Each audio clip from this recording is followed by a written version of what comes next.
అందరికీ నమస్కారం అండి. ఈవేళ చాలా సంతోషంగా ఉంది మాకు. మొన్న ఈ వార్త విన్న వెంటనే ఒక పండగ వాతావరణం మా నాయకులందరిలో కూడా వాతావరణం చూశాను. ప్రజల్లో కూడా ఎంతో ఆనందం ఫీల్ అయ్యారు. ఎందుకంటే నేను ఏదో పొగడుతూ కాస్త చెప్పట్లేదు.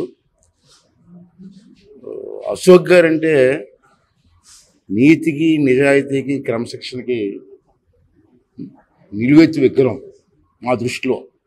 అంచేత నేను 83 నుంచి కూడా అశోక్ గారితో తిరిగాను నేను రాజకీయాల్లో.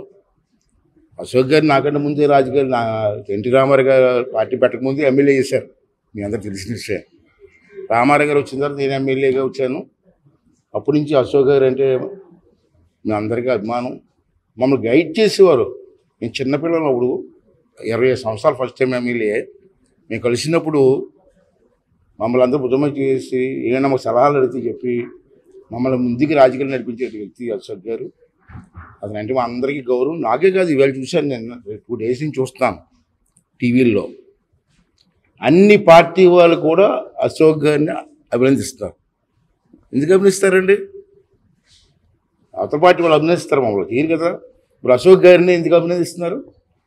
అందులో ఉన్న నిజాయితీ, క్రమశిక్షణ ఇవన్నీ కూడా.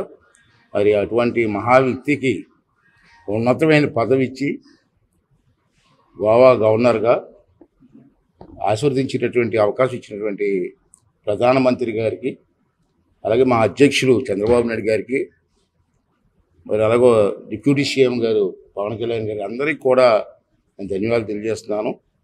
అదేవిధంగా ఒక విషయం చెప్పాలి మీకు. అశోక్ గారు గత 5 సంవత్సరాల్లో ఎన్ని ఇబ్బందులు పడ్డారో మనం చూసాం. రంపకోత పెట్టారు, చాలా ఇబ్బంది పెట్టారు మహనీయుని. అటువంటి వ్యక్తిని అందరూ కళ్ళ నీరు వచ్చే రోజుల్లో. అటువంటి సమయంలో విజయనగరం ప్రజలందరూ కలిసి అశోక్ గారికి, అశోక్ గారి కుటుంబానికి అండగా నిలిచి ఎంతో మేము ఉన్నాం మీకు అని చెప్పి ధైర్యాన్ని ఇచ్చినటువంటి విజయనగర ప్రాంత ప్రజలందరికీ కూడా మనస్ఫూర్తిగా నేను ధన్యవాదాలు తెలియజేస్తున్నాను. అంతేకాకుండా మా అదృష్టం ఏంటంటే నేను ఎప్పుడు నా రాజకీయాల్లో ఎప్పుడు చూడలేదు. ఉత్తరాంధ్ర జిల్లాలో 2 గవర్నర్ పదవులు ఉన్నాయి ఇవాళ.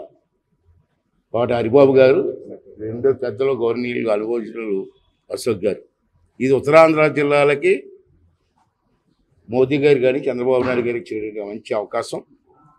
సారు బ్రహ్మాండం చేస్తారు. నాకు తెలిసి బాగా అనుభవం. అసలు అసెంబ్లీలో రికార్డ్ అంతా చూడకుండా చెప్పగలిగే ఏకైక నాయకులు ఉన్నారు అశోక్ గారు.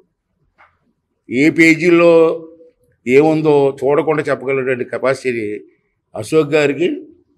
ఆ రోజుల్లో ఫస్ట్ టైంలో అతనండి రెవెన్యూ మినిస్టర్ నెల్లూరు జిల్లా నలపరెడ్డి శ్రీనివాసరావు గారు. అతను అంతే, అశోక్ గారు అంతే.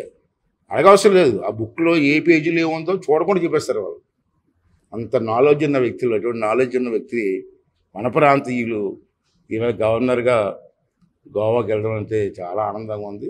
ఇది అందరూ ఆంధ్రుల తాలూకు అదృష్టంగా నేను భావిస్తాను, అందరూ అదృష్టంగా భావిస్తాను. ఈ యొక్క అవకాశం ఇచ్చినట్టు భగవంతుడికి, పెద్దలందరికీ కూడా ధన్యవాదాలు తెలియజేస్తాను.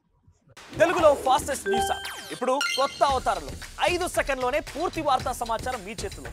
సోషల్ మీడియా ట్రెండ్స్ మీ కళ్ళ ముందుకే live TV and voice search ఆప్షన్స్తో ఇప్పుడే డౌన్లోడ్ చేయండి. యాప్ లింక్ డిస్క్రిప్షన్లో ఉంది.